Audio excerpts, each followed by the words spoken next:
No. Now we're live. So my name's Henry Confidential, and this is 10 with Friends.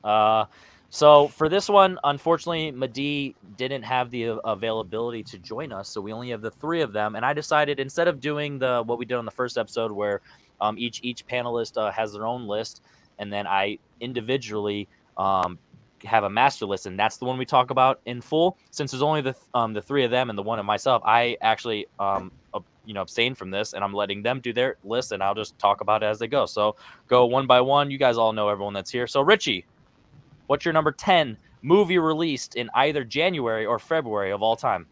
All right. This might be a bit divisive because the movie is a bit divisive, and that's not, like people either love this movie or hate this movie. But I'm going Cloverfield.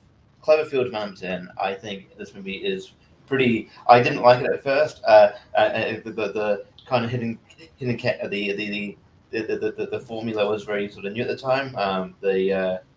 But I had a rewatch, and it is very it's a very intense movie, and yeah, I think it's great. It's one of the better found footage movies that is around. Richie, do you know who directed this movie? J.J. Abrams. No, Matt Reeves. Right? Yep, Matt Reeves, and he's coming out with a new Batman movie. So, Matt Reeves, that's right. Yeah. Way to tease us with Matt Reeves and the Batman stuff. Chad, have you seen Cloverfield, and are you divisive on it? Well, I mean, I've seen Cloverfield, but it was it was back in the day, like right when it came out. That was actually when I worked at the movie theater. Okay. I don't remember it like having like any profound impact on me or anything like that. But like, it's one I really want to rewatch, and since then I've become a really big Matt Reeves fan. I love his like Planet of the Apes movies, and Let Me In is really good. So I can't wait for the Batman, but Cloverfield's one I need to return to. But I think it's probably a really good scary found footage film. Yeah, monster movie. Aaron, thoughts on Cloverfield? I assume you've seen it. Yeah, I've seen Cloverfield. I like Cloverfield. I don't really know what's divisive about it. I didn't realize there was like a love-hate thing with this movie. It's fine. I think it just came out during the found footage thing where people were just over it. Oh yeah, okay, that would make sense. I saw most of those movies. Activity? Yeah, right before. Yeah, right before. I saw most of those movies well after that whole phase was over. Yeah. So for me, it was just like they're either good or they're shit. It never really hit me in that way. Honestly, my biggest connection to this film is it ruined 10 Cloverfield Lane because I thought that movie was fucking excellent up until the aliens showed up. Yeah. But that's not a January movie. So no, Cloverfield's I'm pretty sure that was March, right? Yeah, just missed. Yeah, it was March. Matt Reeves has done far better since, but it's still a good film. So. Yeah. Yeah, Cloverfield's one of those where it's like if you're going in for a monster movie, you're gonna have a decent time with it. If you like that, like you said, Aaron, that's not really your bag. But if you're going in for the monster movie, which is interesting because I was just having this conversation with Austin where we were talking about Del Toro and Pacific Rim, the main ones. Right. If you like the kaiju stuff and you like all that, it works. And this is actually one of the few where like the found footage actually makes sense in the story because it's like you're witnessing it, and it's like and this is actually ahead of its time because think about it, people recording stuff and in the quote unquote found footage era, like this is what 1,000,000% like what it would be like, without getting to full spoilers with No Way Home, the scene when he goes into school and everyone's just got their phones out, like that's just what the the universe is nowadays, and like that's exactly what would happen if a real Cloverfield incident happened. So I mean, obviously, like later you get what was that, Colossal, and like just the new movies like that where it's not the full on kaiju, but it's like interesting monsters. Like that's just how people react. So Cloverfield, like the effects look good. It's one of the smart instances of not showing it too much, so it has that intrigue. So so it does a really good job of that. And the characters are not so bad. They're not hateable, but they're also not the best. They do a serviceable job. So yeah, Cloverfield's fine. I remember when the trailer for it actually came out, now that I remember, and I remember the trailer was really good because they didn't show anything and you were like really like, what is this? So that was a good instance of really good trailer. There we go. Speaking of trailers, what is your number 10, Chad? That wasn't not a good transition, but I was my number 10, I want to preface before I say it. All of my 10 are, in my opinion, fantastic films. I don't have okay. this at 10 because I think it's a 10 quality. All of these are like super high quality for me. It's just I had to rank them. Yeah. But this one is a Martin McDonagh in Bruges. Ooh. I think this movie, and the reason I think I threw this one down at 10, even though I adore this movie, I love this movie. Every time I watch it, I have a great time. Is just because I haven't seen it in a minute. And the other ones I think are just fresher in my mind, or I've just seen more times, or I'm like, well, this one's obviously a fantastic film. But yeah, I threw on in Bruges on there because I saw it and it had to go on my list somewhere. It actually beat out too, like another great film. If we do honorable mentions, I'll throw that out there. That I didn't put on there because I was like, oh no, and Bruges is just more fun than that other great movie. So I actually had more than my top 10. But yeah, in Bruges, it just has great characters. Colin Farrell. Who's the other guy? Gleason. Brendan Gleeson. Yeah, and just a lot of like crazy. It's like a kind of like a crazy night type of movie. I think, or it might be more than one day, but Ray Fiennes is also like really crazy in that movie. You're an inanimate fucking object. Yeah, I mean, honestly, I don't remember too much about the plot. I know there's some like twists and turns and stuff like that, but I just remember it being a really good movie. I just love Martin McDonagh. I have other ones that I love. I think maybe a little more. Like I think I might be more of a Seven Psychopaths fan, but just slightly. Interesting. But yeah, I don't. There's not a Martin McDonagh movie I don't love. So yeah, In Bruges. Aaron, what are your thoughts on In Bruges? It's the dopest Wizarding World crossover outside of the Wizarding World because all three of the guys you mentioned are in those films. Yep. No, In Bruges is a fucking solid film. I love Colin Farrell. I wish he had a better agent because if he did, I think he'd be one of the top actors in Hollywood. It's just he's done far too much shit to claim that title. Also in the Batman. He is in the Batman. That's correct. We're getting all these Batman crossovers and yeah. But no, In Bruges is a really, really good fun film. Yeah, so In Bruges is one of those where you have to be all in on a dark comedy, and you also have to be willing to accept how do I phrase this? Shit that's not allowed to be said today, because a lot of shit in this movie is not allowed to be said today. So you have to be willing to accept that.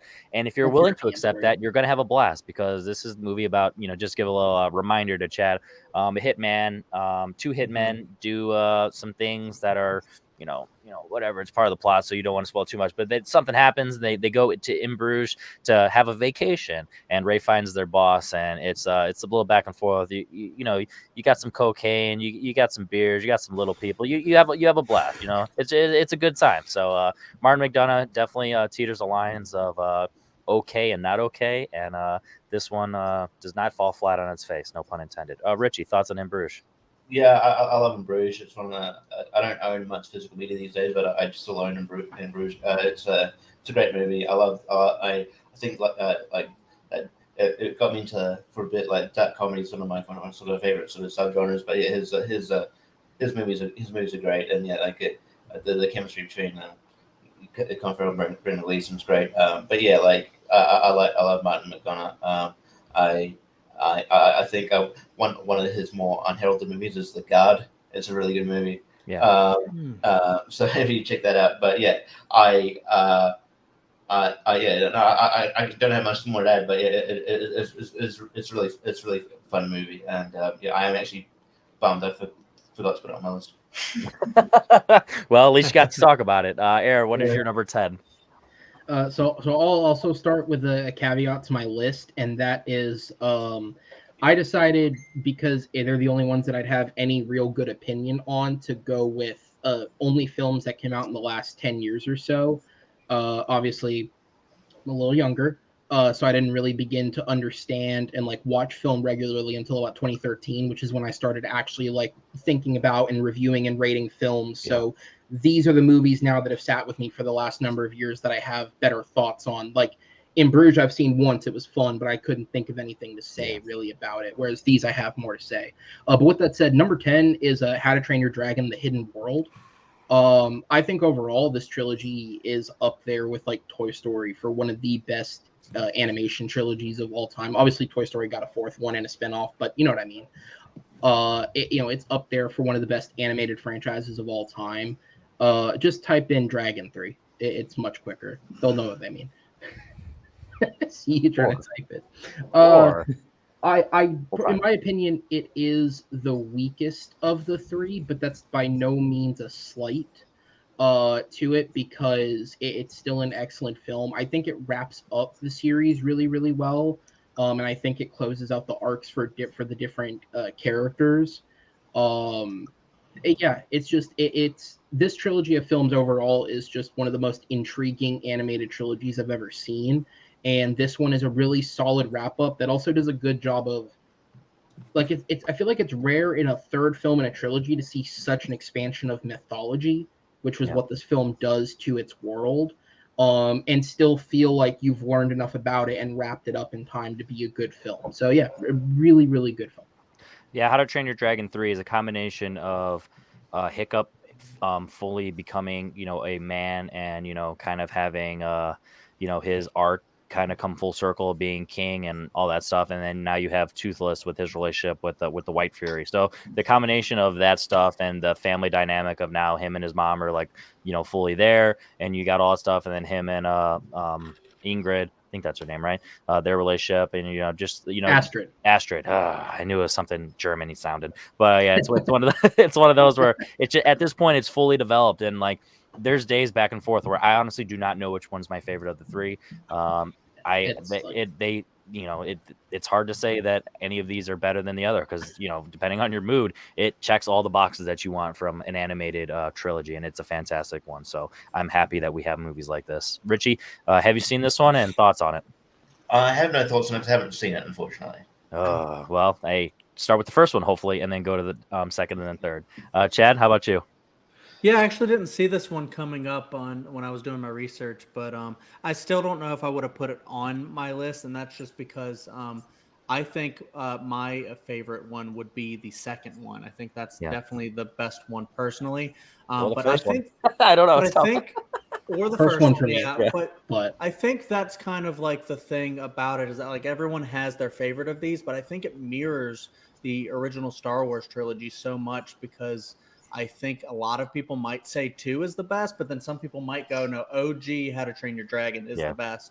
And, I don't think there's any problem with comparing the two trilogies either, because I think this is one of the greatest trilogies ever made as well. I do think, and some people have this thought about Return of the Jedi, is that the third one just drops off a little bit and isn't the strongest of the three.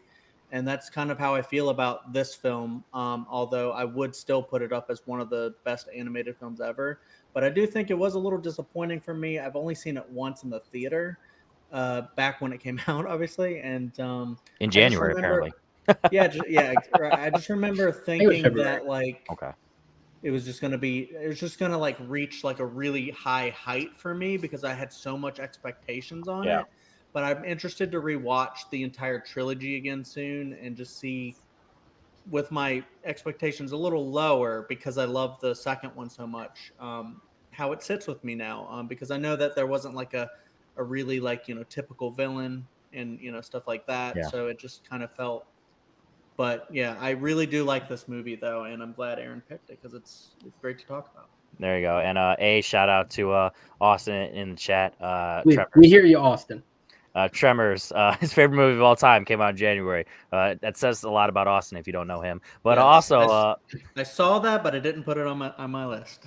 but also, I comparing the Toy Story and the How to Train Your Dragon franchise on Let's Rank Stuff. Me and Austin have that as one of our potentials: Toy Story versus How to Train Your Dragon, just to kind of combine. They're so different. Like a man and his dog, and a man and his dog, quote unquote, and a man and his toy, his cowboy. It's a nice little fun one. So we have a lot of weird ones like that. Terminator versus RoboCop.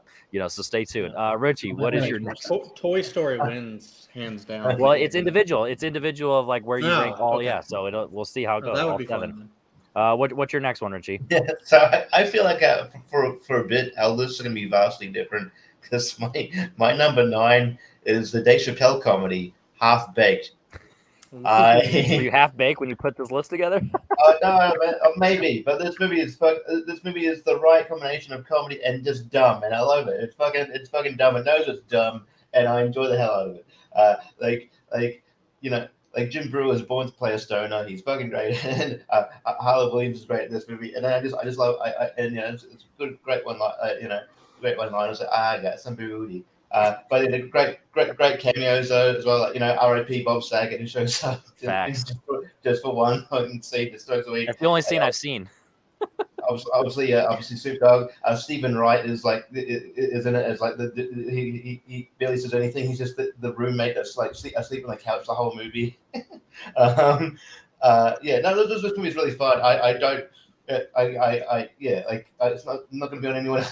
I doubt it's going to be on anyone else's list, but yeah, I love this movie. It's and it's by the same director who did Billy Madison.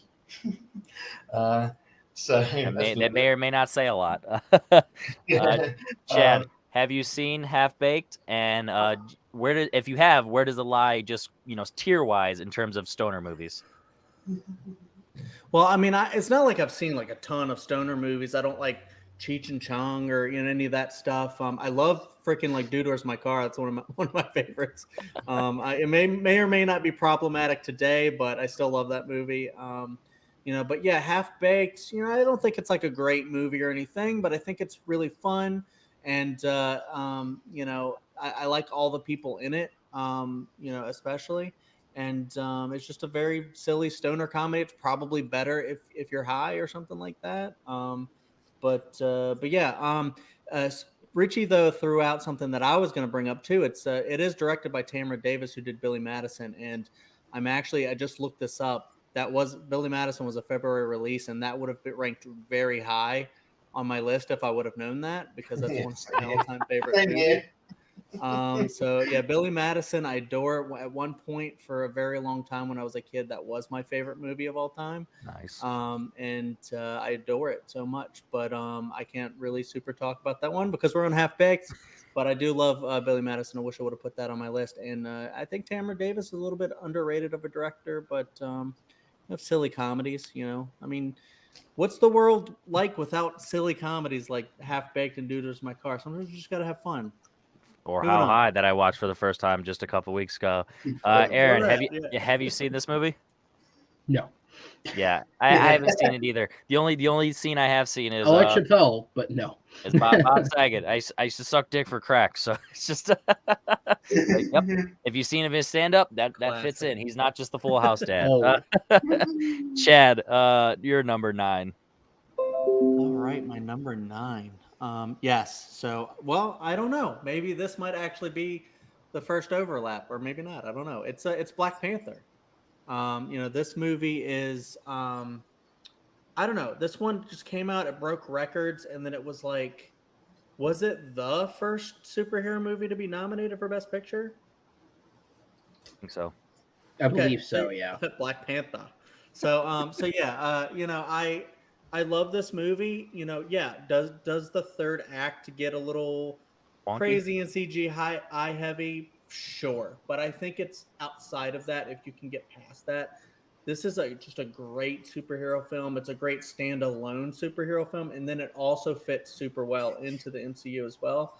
So I just feel like a lot of people give it hate, I think, because it got the nomination for Best Picture, but I feel like it was super deserved because I also would have been down for a No Way Home nomination for this year, because I do think when movies are just so well received and loved, then they just dominate at the box office for the right reasons. Like, it's not just another Transformer sequel or something like that. If it's in there because it's a great movie that people adore and they want to keep going and seeing it over and over again, I think those movies should be lifted up and respected a little more. And I feel like that's why I really enjoyed Black Panther quite a bit. I've seen it quite a few times. It's just great. It's beautiful every time I watch it, and it's just cultural representation all the way. I just want more and more of that in film. And yeah, it's just a beautiful movie. Rest in peace, Chadwick Boseman. Great name too. Facts. Oh yeah, decent last name, Boseman. So with that said, Aaron, I know multiple times on the internet we've discussed, and also you've discussed varying opinions on Black Panther. So where do you stand now? Obviously, it's not on your list. Oh, it is on my list. Oh, okay. Yeah. Again, only stuff from the last 10 years. And when you put it in the context of the last 10 years, yeah, it's one of the best. My thing with Black Panther is I feel like I come off as like a hater when I don't. I absolutely love the film. I don't think it should have been nominated for Best Picture. I completely understand why in the social context of what it did for so many people. So I understand its importance and its significance, and that is why I think it got nominated. And it was most likely going to win the most popular film Oscar that got booted out prior to the awards. But hey, that's another debate. But not wrong, am I? No. I mean, have you seen the most recent thing? They basically tried to hand No Way Home an Oscar by doing a Twitter poll thing, and fucking Cinderella's winning. So, yikes. No. So, Black Panther is an excellent film. I think it's got excellent performances all around. I think it says a lot about your cast and your group of characters when you can have someone like Oscar winner Daniel Kaluuya, and he's basically wasted. I mean, he's got fuck all to do with that movie, Sure. which is a shame because I believe still he's the only one that's not confirmed to be coming back, which sucks because they could have done more with him. I think just rewrite the role a little bit. But no, it's excellently acted. I do think it's well written. Michael B. Jordan delivers one of the best performances from a villain in the MCU. I think this was the point where they really started figuring out how to do their villains, and he brought everything you wanted with it. And the Oscar wins it got, it did deserve it. Score was incredible. Its costuming was magnificent. It just that's my one gripe is I agree that if a superhero film is good enough, it should be in contention. For that year in particular, it wasn't for me. But if we're just talking about February and January releases, and in my case limiting it to what I really have seen and understand and can speak about, Black Panther is one of the best, no doubt. Yeah, so on my most recent rewatch of this movie, it finally went up because I'm like, yo, the first 2/3 are so Black Panther and Wonder Woman are two movies that I have this thing. So the first act of Wonder Woman is decent. The second act is perfect, and the third act is not as bad as everyone says, but it's still over the top and wonky. Whereas in Black Panther, agree. the first two acts are damn near perfect, but the third act is so just not. It's just until you get to that dialogue Yeah. at the very end. Yeah. So like it's literally it goes up here, but it just pivots down. I think that's the issue. But with that said, on this last rewatch, I'm like, no, this movie is great. So if I did make my list, I probably still would have had it on mine. I think I bumped it up a couple spots on my MCU rank, and still mid tier, but like on the higher spectrum of the mid tier. So and when I watched What If, Killmonger, just I want to see more of him. So I'm hoping they can figure out a way to retcon that or just bring him, have a Eric's brother or something. I don't know. They need to figure out a way to have another one. So Richie, we got the multiverse now. We can do it. Yeah, now he's Killhunger. Richie, what are your thoughts on Black Panther? Yeah, I love Black Panther. It narrowly avoided my list, but I was considering it. It's a fantastic movie. I think the Michael B. Jordan's performance can't be overstated. I think, I have no offense to Chadwick Boseman, but I think Michael B. Jordan just steals this movie. I think he's just a fantastic villain, and that speech at the end is so just emotionally gripping, and it's one of the most memorable scenes in a Marvel movie for me. So I definitely the choice almost made my list, but yeah, and I'm curious to see how they move forward with a sequel, but I'm looking forward to it. There we go. Aaron, bouncing back over to you. What's next on your list? Here's one I won't have a lot to say about. It's just a fun, dope film. Bad Boys for Life. I'm someone who is not a huge fan of the first two. I think they have all the pieces in line to be great films, and then they were directed by Michael Bay.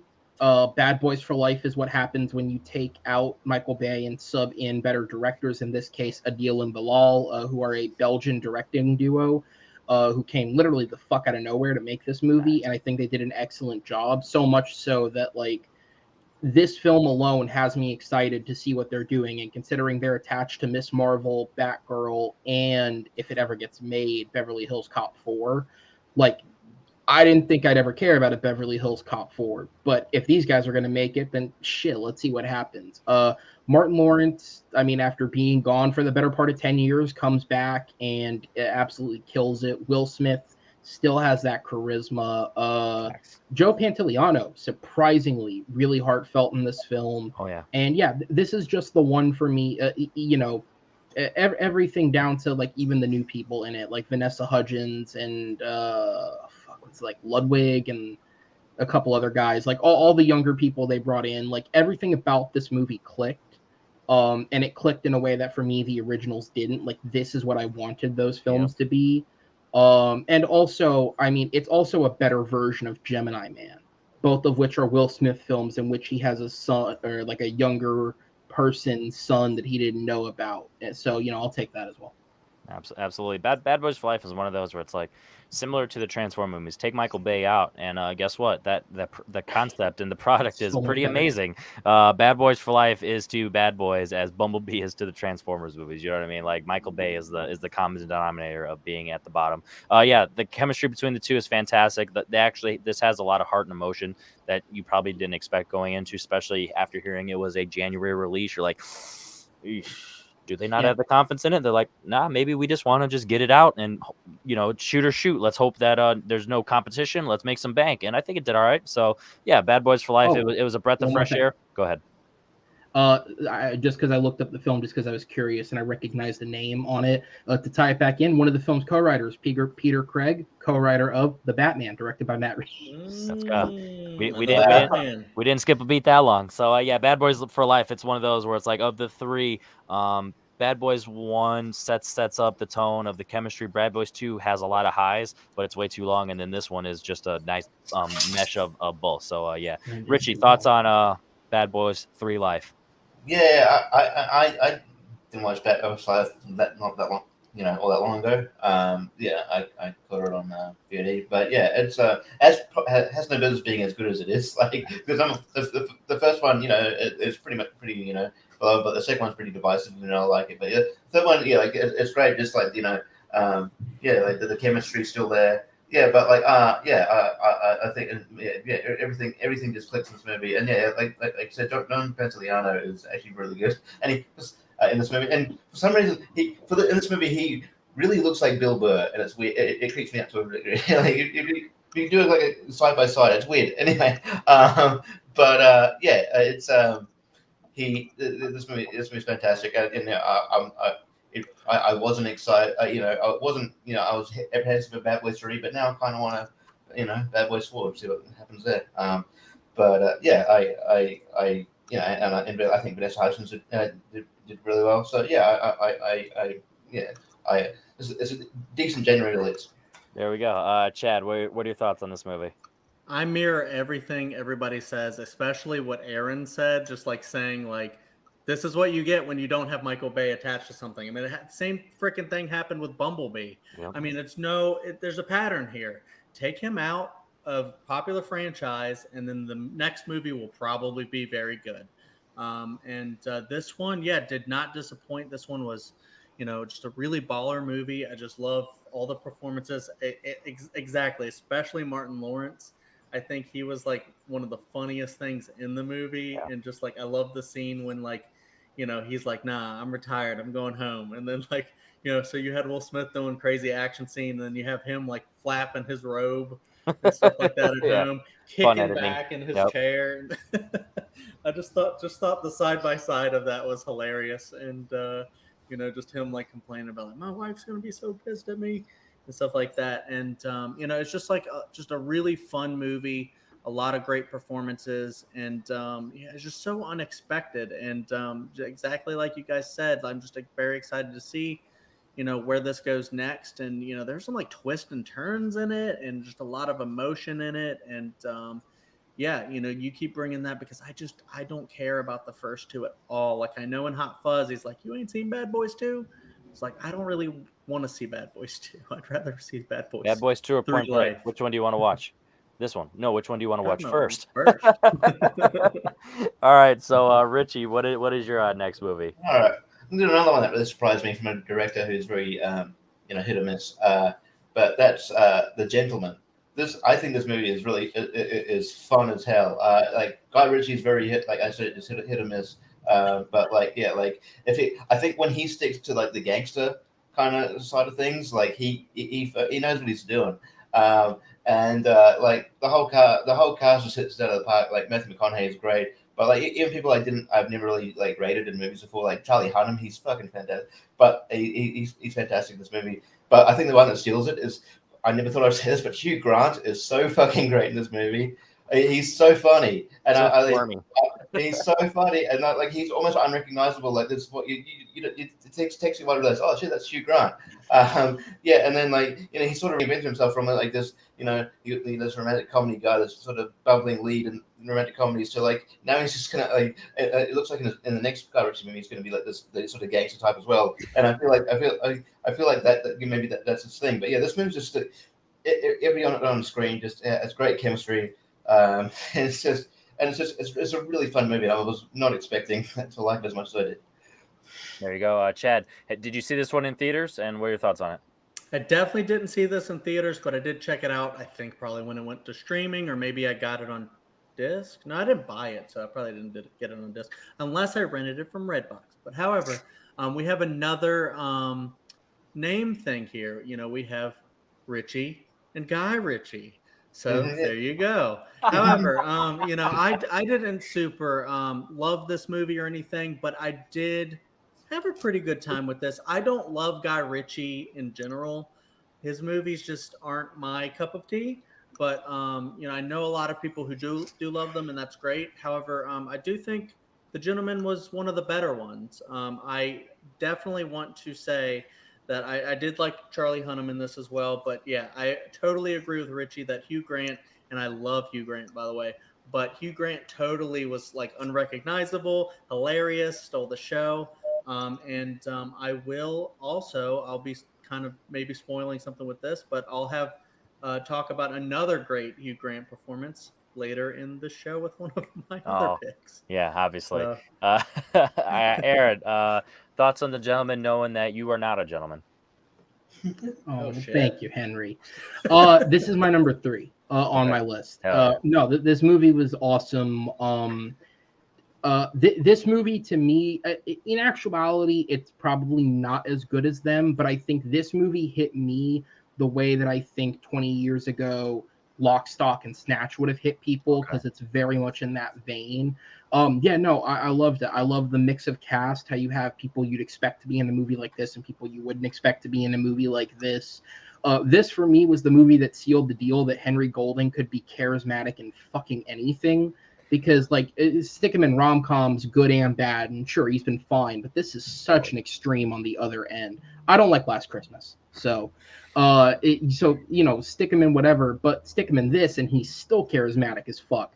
Well, it's like dicks being shot off and whatever the fuck else happens, and it's like, it's incredible. It's been 2 years old. I don't care about spoilers. It's not even real. So, whatever happens in this movie, Hugh Grant's incredible. Charlie Hunnam, which the nicest thing I could say about Charlie Hunnam before this film was he bored me. He was excellent in this film. Like, I think if he stuck to more films like this, he would look a lot better. Because all I hear is that he's great, bro. All I hear is that he's great in Sons of Anarchy, but literally anything else he's ever been in, he hasn't pulled it off. Whether it's good or bad, I just don't think he's done the job. But we also got to think about this: the first time in a long time in like a mainstream movie he was able to actually be British and like be, not have to fake who he is. So I 100% think that is a thing sometimes, like actors when they have to do accents. Because I honestly believe, and again, he's been in both good and bad films, but I would argue that all of Jamie Dornan's best performances come when he doesn't have to fucking do an American accent. When he's able to just be himself and not have to think about that extra layer, I think he's excellent. But no, this movie's just a fun ride through all aspects of it.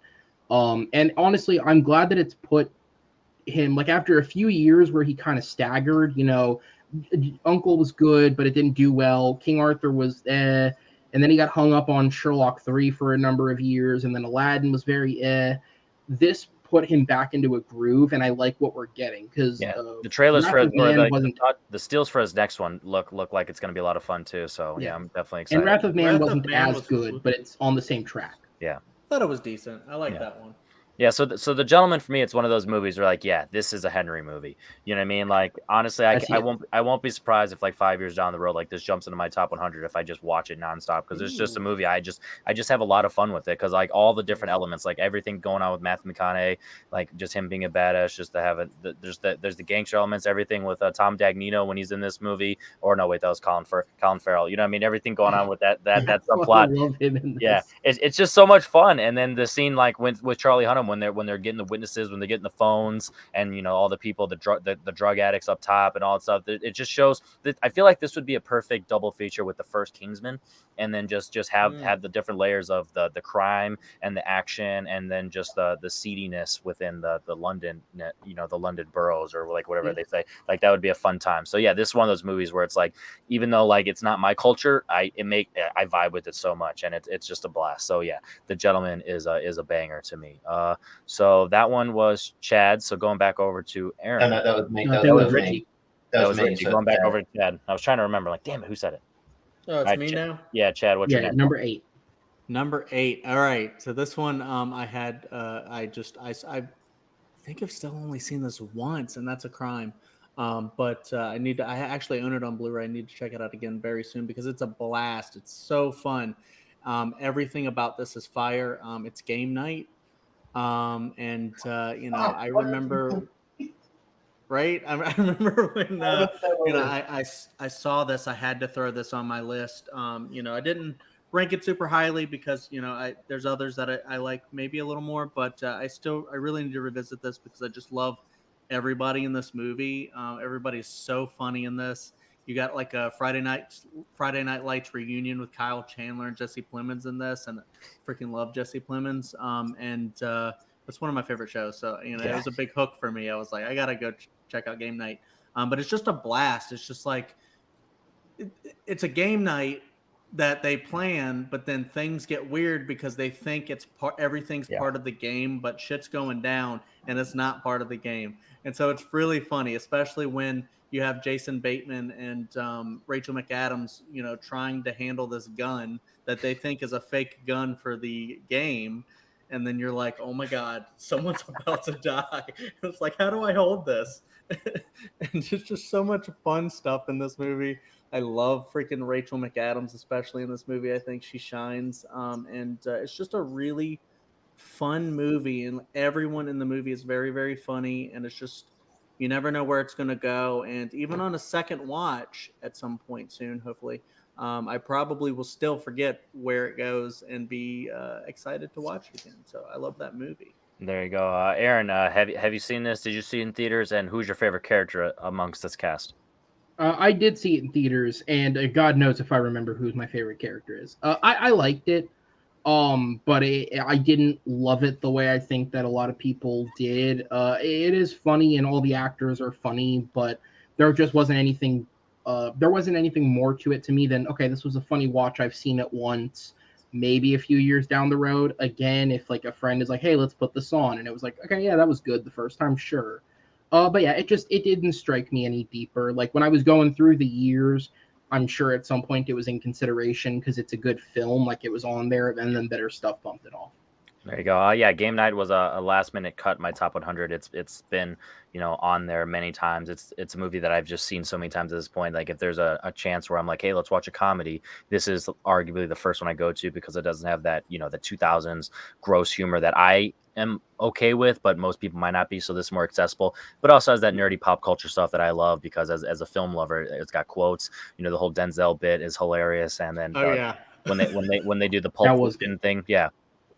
The Pulp Fiction theme, opening scene. Any of you pricks move, I'm gonna execute every last one of you, motherfucker. You know what I mean? That stuff's a lot of fun. And then even it's like Pulp Fiction, yeah, we're cool. And then yeah, so this movie's just a blast. And if you watch Dexter, then you might be in for a treat. Richie, have you seen Game Night? Yes, and I'm annoyed it was not on my list because this is really fun. I actually I saw it early here because I reviewed it.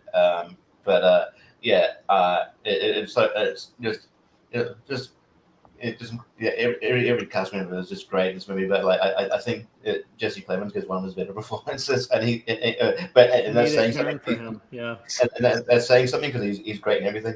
But like he's so good as this like sort of creepy, mysterious like widow name, and it's just like, and it's just like he plays it so well, and How is Frito Lay going to turn a profit? I just don't see it. 3 for 1? I don't know.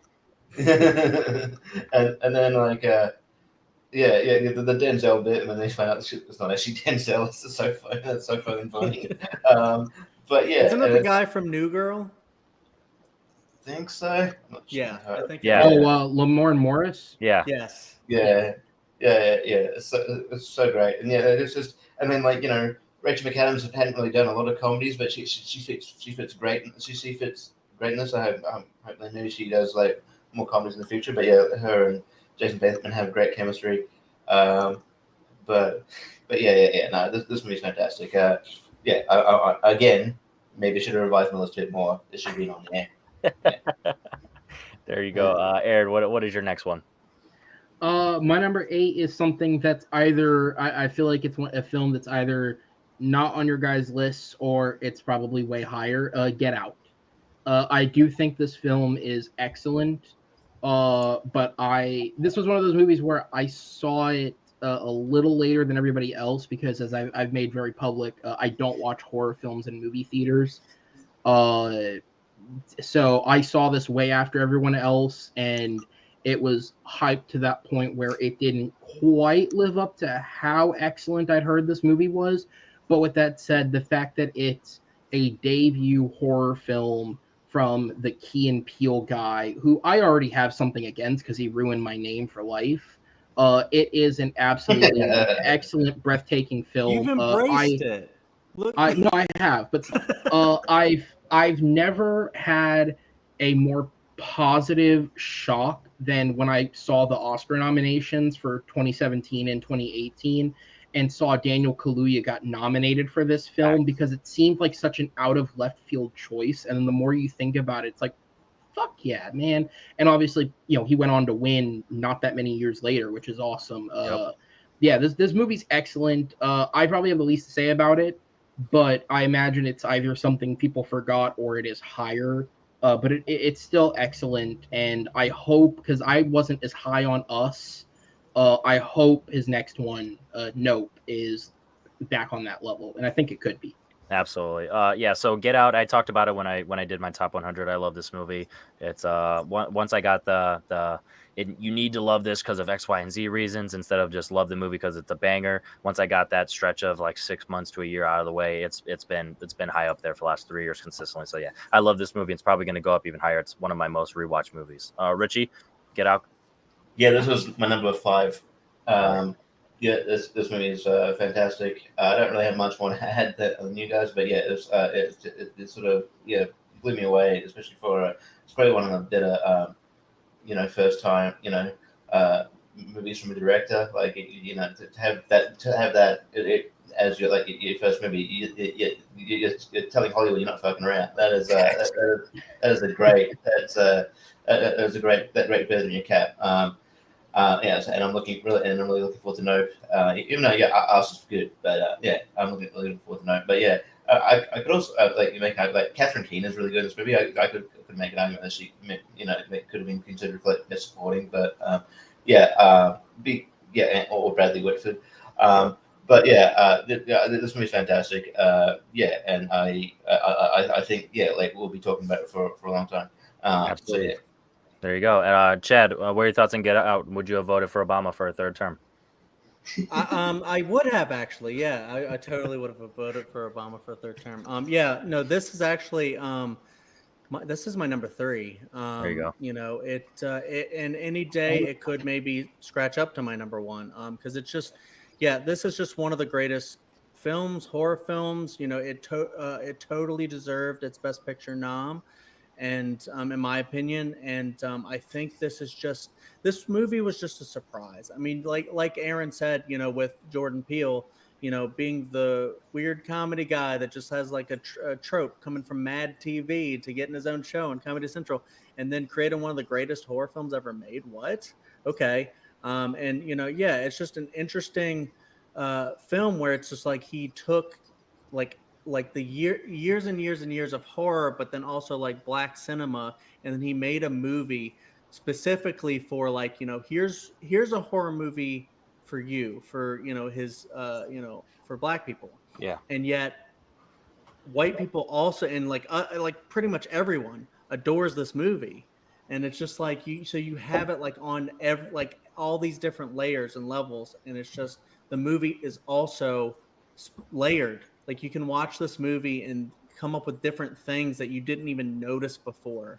I don't want to get into spoiler territory in case you haven't seen it, but it's just like all the twists and turns are just so epic when a certain scene happens when he's on the stairs, and you're like, oh my god, okay. It's just like it just blows your mind every time, and I adore this movie.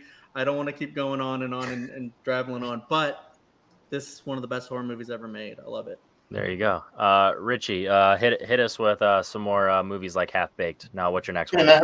Well, you actually mentioned mine before when you were talking about some other thing, but number 7 is Kingsman: Secret Service. Oh, nice. I think this movie is fantastic. Sort of like when I talk about Hugh Grant with sort of reinventing himself as a gangster, Colin Firth was known to be in these sort of period pieces or romantic dramas, rom-coms, and you never sort of pegged him as this like action guy, and he fits so well. He's so great in this movie. And it's a great breakout performance from Taron Egerton.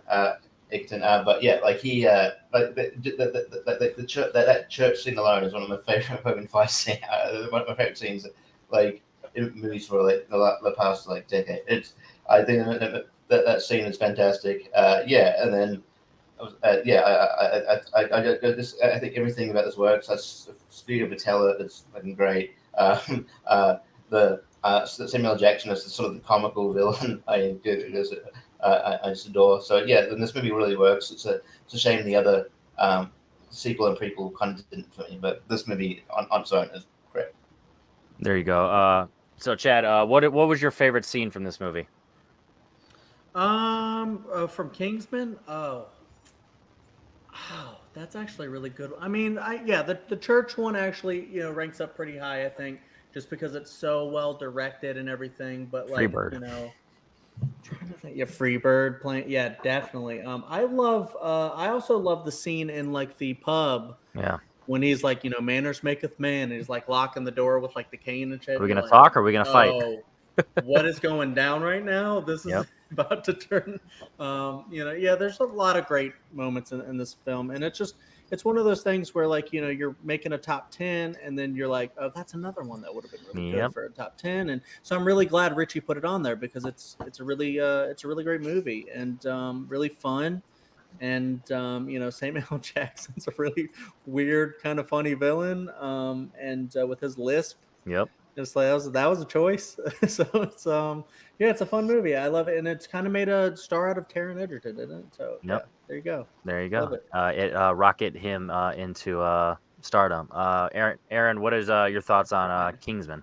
I got what you were going for there, Henry. You did try. I appreciate it. Kingsman's also my number 7. This movie is just pure fucking fun. I liked it up until we hit the church scene, and that was the moment where I was all in on it because I respect movies that take ballsy routes in terms of their story and what they do, and nothing is ballsier than taking essentially who is your lead, because Eggsy really isn't the lead up until that point. It is Colin Firth.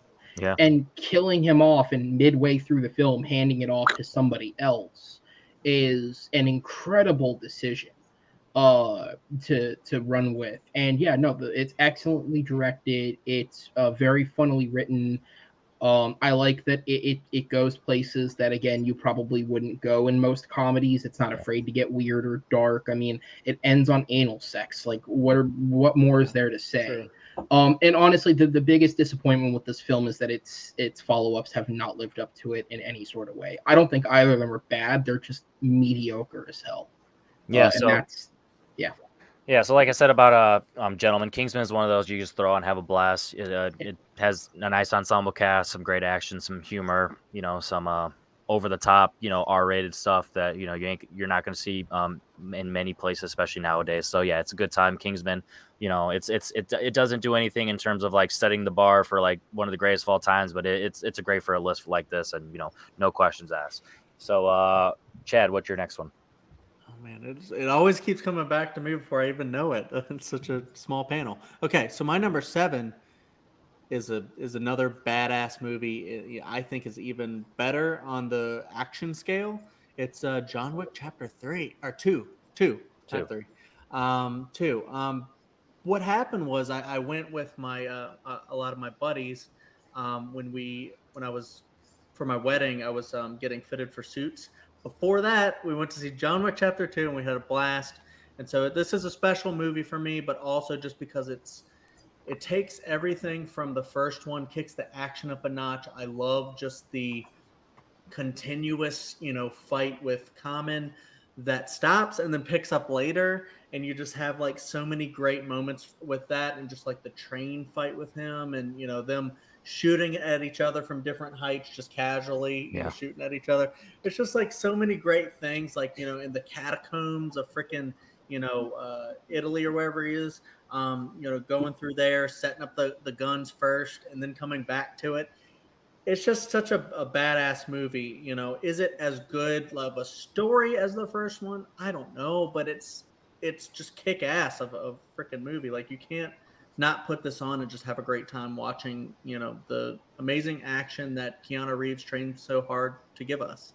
So, absolutely. Freaking John Wick Chapter 2, baby. There you go. Aaron, thoughts on John Wick 2? Is Keanu too old for this shit, or is he still got it? If Liam Neeson can have Blacklight come out 2 weeks ago, Keanu's fine. That's the truth. By the way, I've seen that movie. Don't see that movie. Oh, you're the one? Yeah, I am. Me and the family and 4 in front of me who would not shut the fuck up. That's what it was. Who brings your kids to that? And John Wick Chapter 2 is my number 6. I think the movie's awesome. It's not my favorite. The third is my favorite. I don't give a shit about the story in these movies. It's about the action. And 2 is a film where it's like, obviously the first one didn't really hit in theaters. It was on DVD sales and shit like that where it really picked up. And this was just Stahelski looking at it and going, look, we have a chance at succeeding. Let's go bigger. Let's go ballsier. Let's do what we can here. And I like it, and I think it does what it can to draw attention to the absurdity of the action and ramp it up. As you said, the idea of him going through and laying down his guns so that they're there for him when he goes back. And in the first one, everything was a very basic, like pop in the shoulder, pop in the head. We're going to do more with the bullets. And he's not always going to hit the head, but then he'll go back and make sure he hits the head, even if they're fucking dead, just because that's the point of what he does. That's what he wants to be. I think it's a shame Common wasn't available to come back in the third one. I thought, I believe his name is Mark Damascus. I thought he did a good job, but Common and Keanu had really good chemistry. And I like the idea of just these 2 older guys that are just really sick of this shit, but feel this obligation because of loyalties to just go at it with each other. I hope at some point in the however many sequels they make, they bring him back at some point. You two? 2 people. 2 people and the family of 4. Okay. 6 people saw that movie. It sucks. The John Wick trilogy. John Wick's dope. As of now, trilogy is one of those similar kind of what we were just talking about earlier with How to Train Your Dragon and Toy Story. It just does exactly what it's supposed to do from 1, 2, and 3.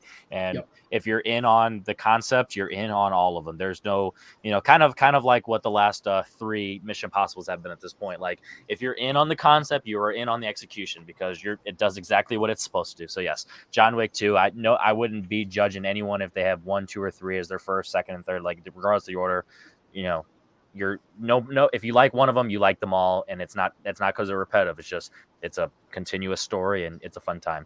Don't mess with Keanu. Definitely don't kill his dog. Richie, as someone who has a dog on the bed who is alive, or steal his car. Facts.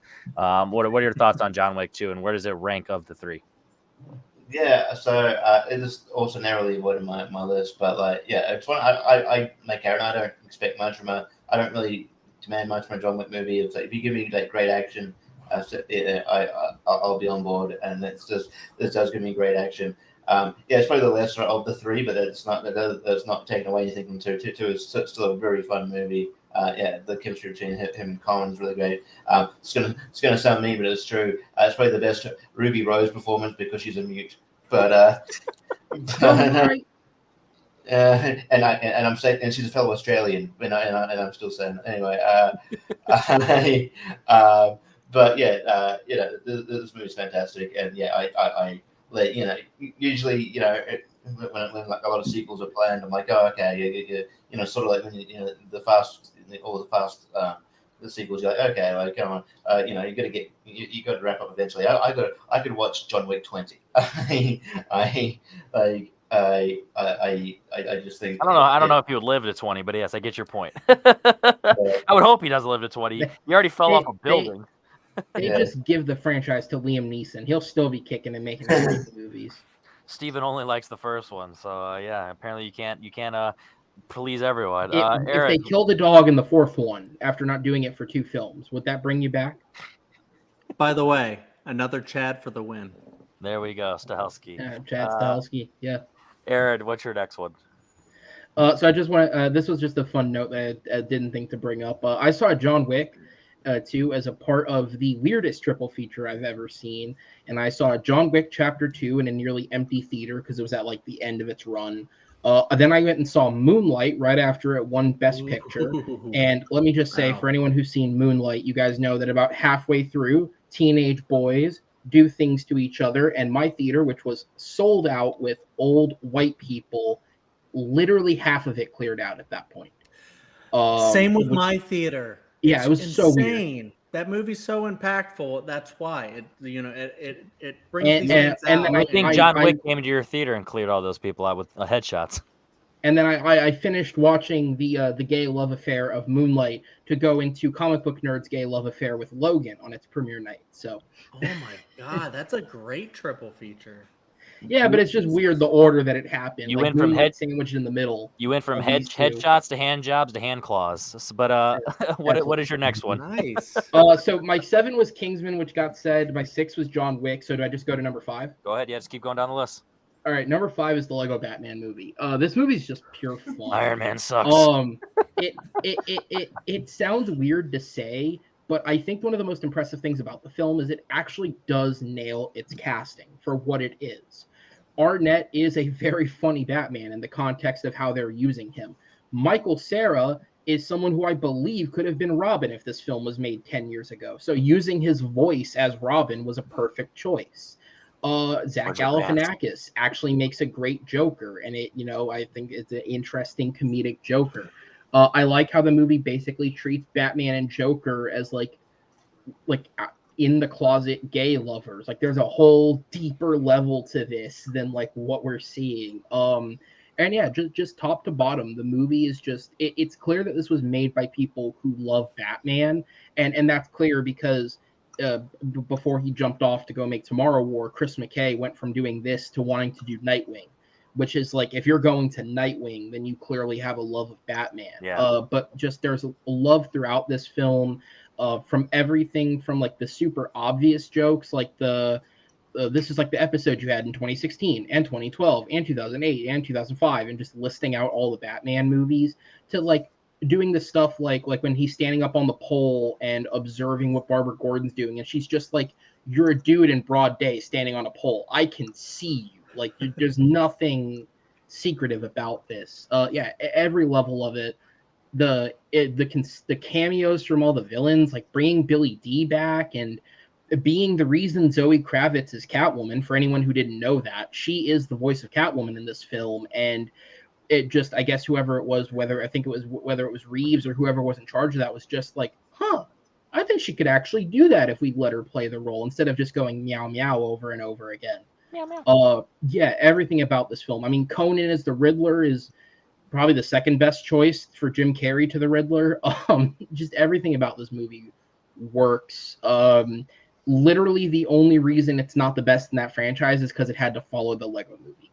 But considering this is your second, that's a pretty good follow-up. Yeah, absolutely. So Lego Batman is one of those.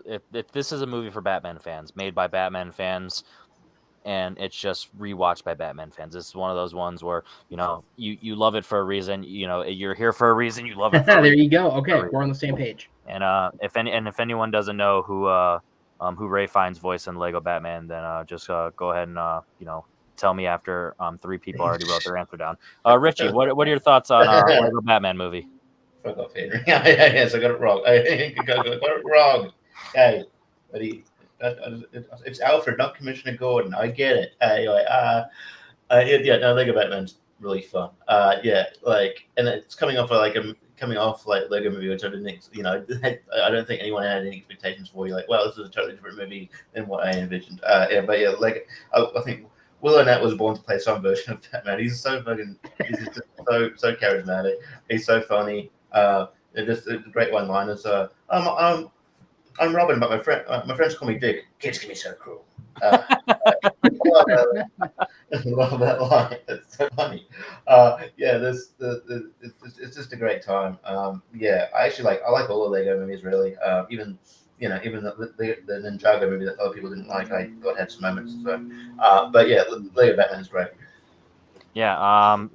Will Arnett is not as good as Jason Sudeikis in movie 43 as Batman, but yeah, he's pretty good. Chad, what's your thoughts on Lego Batman?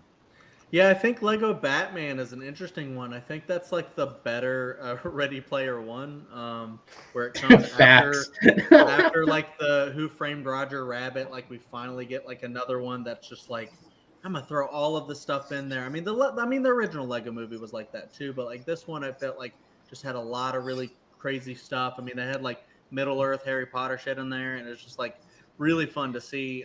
Was it Eddie Izzard was Lord Voldemort this time around? Like, I can't remember, but probably. If someone weird, it was like, what? But yeah, I mean, this movie was just like so fun, and I just remember like it was joke, which at some point I was just getting tired of laughing. I was like, this is so funny, like all at once. I was just like, you're never not going to be laughing during that movie. It was just so good. But yeah, I mean, like as far as like as all the Lego movies, I love the first one. I love Batman, and then I remember no one came to see the second part. And I was so confused. I was like in the theater. I was like, don't people love this franchise anymore? But I think like Ninjago. Well, no, Ninjago came after that. I thought. Ninjago was the same year as Batman. Yeah. Okay. Well, Batman and Ninjago and Thor Ragnarok all the same year. Oh, Ninjago ruined it then. What does that have to do with anything? Because it was just like all those good ones. Then Ninjago, yeah, that one's that's so forgotten. Like, who cares? Fair. But yeah, I feel like Batman was kind of like the peak, and yeah, it's a great movie. I can't wait to revisit it. All right, so we're gonna go over to Richie. What's your next one? So my next one is, we'll talk about people who are inconsistent. So that's from a director that I, had mostly misses up until this point, and then I thought, that's right out his career. My number 6 is Split. I think this movie is fantastic. It blew me away because I think I watched it pretty late in its run because I'm like, it's M. Night Shyamalan. I don't really, I'm not really that interested, but like, to drag along. And yeah, it's just this movie is fantastic, but I do think it's sort of it's held together by James McAvoy's performance, which I think should get. It should have got it's so good. I think it should have got an Oscar nomination. He's fantastic in this movie, and so chilly. And then and Untitled Chapter is really good in this movie too. But and then obviously the twist at the end where it's like you find out it's like an Unbreakable sequel. But yeah, this movie is just like really engaging. It's just I was very surprised from a director who I thought was kind of on this more of a downward trajectory. And I thought, oh, cool, he's onto something. And then he made Glass, which I thought was meh, and then he made Old, which I thought was meh. So yeah, there you go. I mean, hopefully he gets back on the right track soon. But Split, but on its own is really good. There you go. Chad, are you split? Are you split on your opinion on this, or are you one way or the other? Well, first off, I want to say Henry's doing some really silly shit with the stuff down at the bottom, and it's cracking me up. But yeah. I didn't see that. That's what you were laughing at. Okay. Yeah.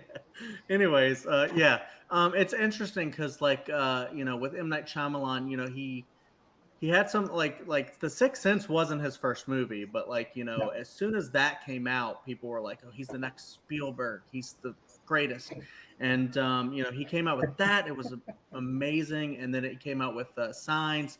And the Village was very divisive, and then it started to go downhill pretty quickly. And then I thought it like started to get better a little bit for me with The Visit, which I, Yeah, I actually really liked. I don't think a lot of people like that one, but I kind of like that one. I thought it was a pretty good horror movie.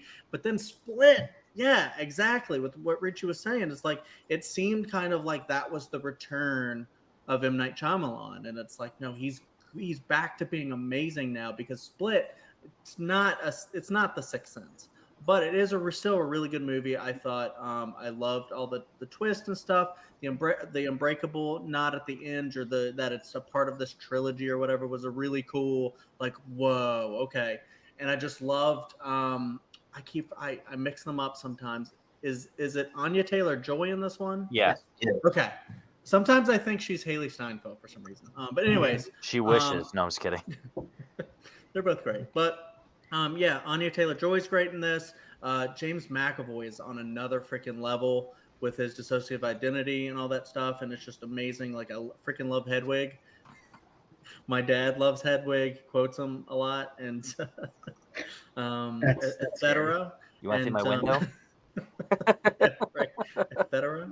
But yeah, this movie was amazing. It was actually pretty scary, and I just didn't know what to expect from it. And I thought it was really great, really well directed. And then, just like Richie was saying, kind of went downhill again. I did not like Glass that much. It wasn't as bad, but as Old. But I thought Old was pretty bad.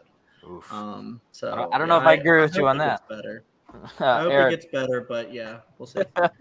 Aaron, what are your thoughts? Yeah, Split's not on my list. I think Split is a mediocre film that is elevated by James McAvoy's incredible performance. I think McAvoy at this point has proven that he's an actor who doesn't necessarily need good direction to still give a good performance. If you want a better example, Dark Phoenix is a worse film that I think McAvoy is still solid in.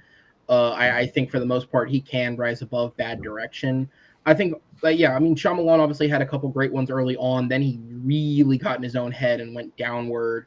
And I think at this point for me, for the last like 6-7 years, he's been in a state of mediocrity. The Village is, or the Visit, that's what it is, not The Village. The Visit is fine. Split's fine. Glass is less fine, but still fine. And Old was fine. I don't think any of them are exceedingly good or bad. I think Split stands out as the best because McAvoy has that chance to shine. And I think he is hindered a lot in Glass by now having to become a co-lead of 3, one of whom clearly doesn't give a fuck, and the other of whom is senile for half the film. So he literally doesn't get to try. But yeah, it's McAvoy is the thing to love about this film. I think the rest of it's fine. Anya Taylor-Joy, I mean, she's had an incredible career so far for someone who's been around for like 7 years. Yeah. So to say this is probably one of her least impressive performances isn't a diss. It is what it is. But yeah, it's good. There you go. Most people were split on this movie, but the fan base for the first one of this trilogy is Unbreakable, and the last one Shattered Like Glass. I like Split. So yeah, it's a fun horror movie, and it's probably my favorite of the 3, even though Unbreakable is really great as well. Like I like the first 2, and Glass was fine. Chad, what's your next one? Oh, my next one. All right. Well, this one is a freaking classic. What? That was joking. Okay. All right. This one is a freaking classic. My number 6 has not come up yet. It is Groundhog Day. This movie is kind of like one of the big templates for like a subgenre of film. It was like the first of kind of that. I don't know if there was another one before that, and if there was, this one definitely popularized it at least, of the time loop thing. And it's a genre of its own, and we just keep getting these. I mean, this was Happy Death Days that, and we got it referenced in so many film shows, everything like that. And this one is just, it holds up so well. It's just such a great movie. There's great romance, arc, comedy, just every little bit. It's just so fun to see him get frustrated with everything just to start to like actually take advantage of it. And he's like, well, I'm going to learn piano now. I'm going to impress the girl that I love, or the woman that I love, with piano. And, he learns things and does all this stuff. And we don't really get to find out just how long he's in this loop for, because I guess he doesn't age. But it's just such a really fun movie, but that's so many levels to it as well. And Andy McDowell, I love her in this. I love Chris Elliott. Everybody in this movie so great, and it's just a really fun movie. Groundhog Day. Bill Murray, amazing. There you go, Aaron. And being younger, I don't know. There's a chance maybe you haven't seen it, even though it sounded like you responded like you have. Have you seen it? And what are your thoughts on the time loop genre?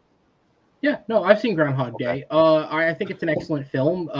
It came out 20 years before I set my parameters, so I just didn't want to think that hard about it, which is why it's not on my list. But no, it's an excellent film. I think it's a great performance from Murray. Honestly, the biggest shame about the film is it destroyed the relationship between Bill Murray and Harold Ramis, which sucks because I think they made a lot of great films together. And also, I think Chad is right. It really has spun off its own genre of films. Like, even if the concept existed before this, it may have. This was the one that popularized it, and this is the one where, like, whenever you see something, it's like with Die Hard, right? Where you see Die Hard, and it's like Die Hard, but on a blank. And this is like, oh, well, it's like Groundhog Day, but it's a horror film or an action film. In my opinion, the only one that's come anywhere near close to this film is Edge of Tomorrow. I think most of them are somewhere in the okay range. Edge of Tomorrow, I do think is fucking excellent, though. But yeah, this one's an excellent film and a great performance from Bill Murray. He plays an asshole real well. Yeah, so I've learned that I'm just not a Bill Murray guy. Like I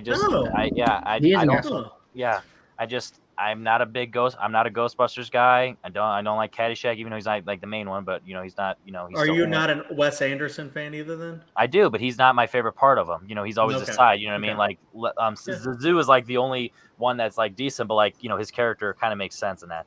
So it's one of those where I did a Against the Grain podcast with Jen, and Groundhog Day was the one that I watched for this and gave it a second shot, and it just still didn't hold up. I'm just not the biggest fan of Groundhog Day. It's I think it's creepy and weird, but not in like a good way. I don't feel like it's earned for its lessons. There's plenty of time loop movies where I feel like it's earned. Like you mentioned Happy Death Day, both 1 and 2, Edge of Tomorrow, but also my favorite probably of all of those, Palm Springs.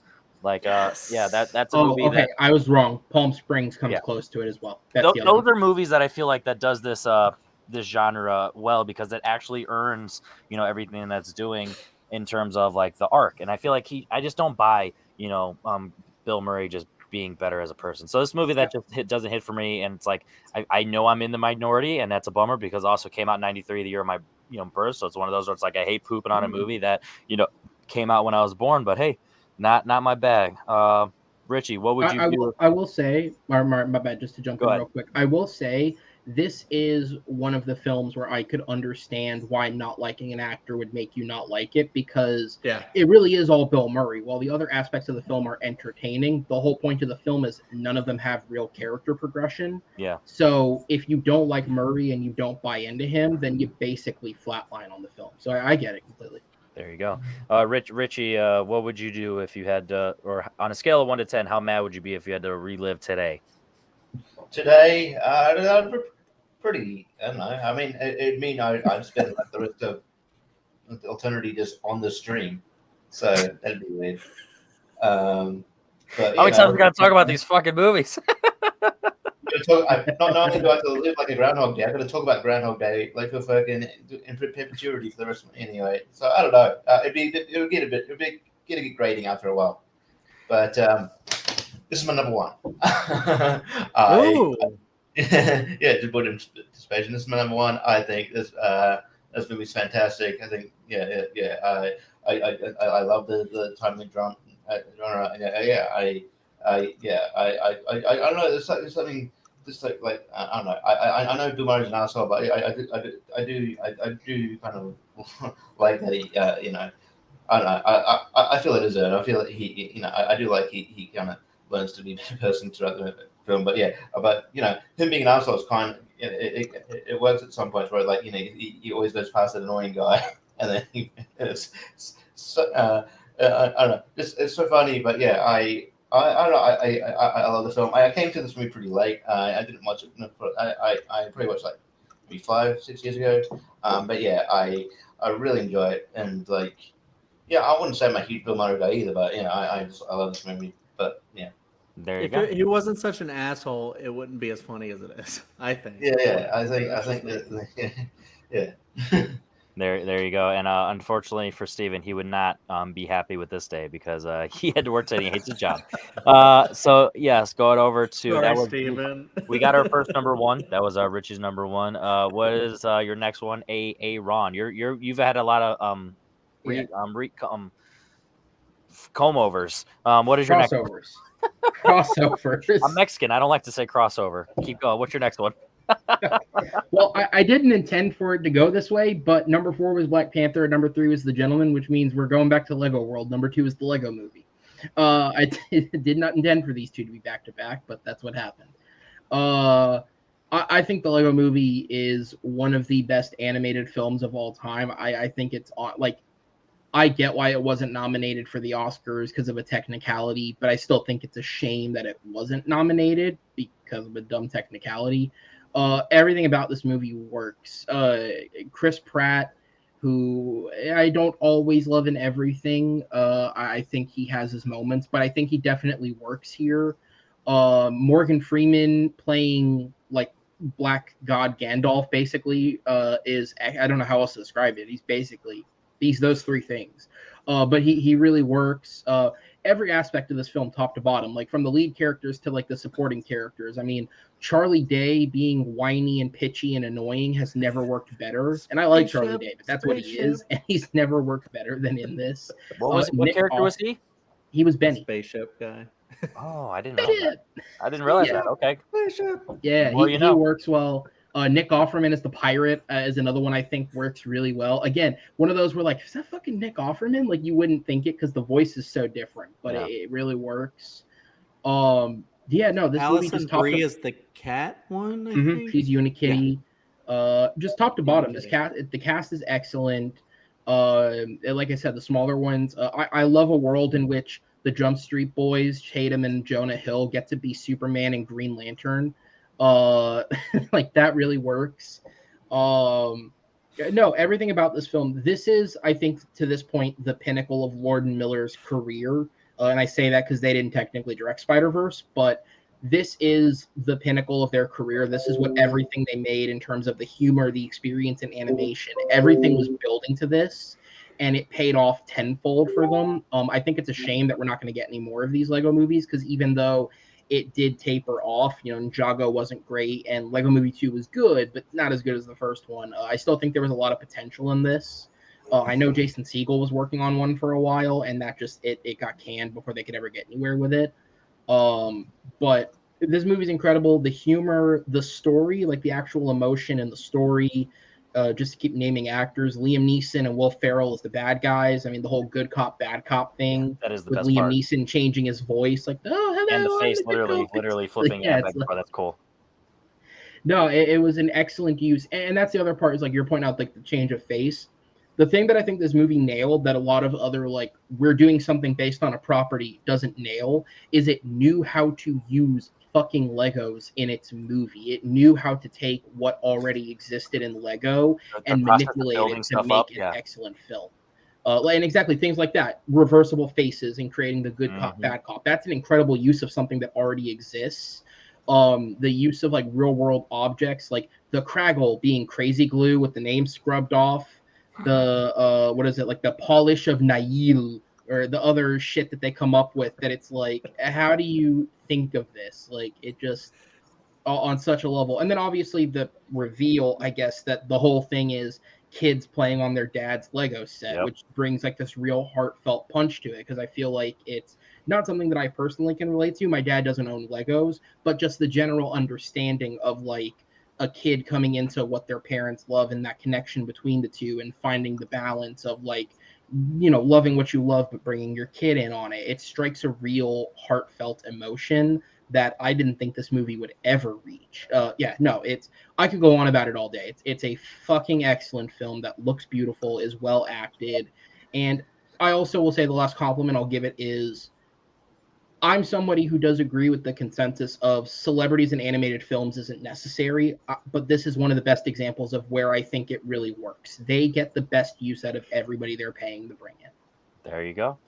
Yeah. So if Lego was pandered to me, it wouldn't be Legos, it would be beer cans. But yeah. So with that said, this is a movie that it's similar to what me and Austin just talked about in Pan's Labyrinth, where it's the concept of is it real, is it not? Like this one, obviously, it makes it's not real, but it's the ending of Pan's Labyrinth. Where it's like, is it? But it's real in your mind. Yeah, is it in your imagination, or is it really a fantasy? So yeah, it's a fun time. I've never been huge on this movie. Nothing negative to say about it, but it's never been my favorite. It's like when you hear it like on people's top 100, it's like I don't diss anyone for it. And if you were to ask me, I don't know, Lord Miller, sure, let's have them create a Smash Brothers movie. One might say that. Richie, they'd make a decent Men in Black film, though, don't you think? Would they know? Richie, what are your thoughts on the Lego pitch, movie? Motherfucker. You sound like Charlie Day there with your pitch. Hey, you goddamn bitch! The Lego movie was again. It's one of those movies where I did it just blew me away because like when it was announced, I'm like, it just felt like it was just like it just felt like pure capitalism. It was like, we're just gonna make this movie to sell toy. It's kind of like the maybe what like the Batman Forever, Batman Forever and Batman Robin. I was like, let's just make these movies to sell toys. And I thought that's what it was. I'm like, this is where we're going. This is how far capitalism's going. We're just going to make movies about product. But and it's like, I think it came out at the time that I think that I'm glad that hasn't happened. But there was a movie that I think they talked about making a Pears Dispenser movie, and I think there was another. There was something else too.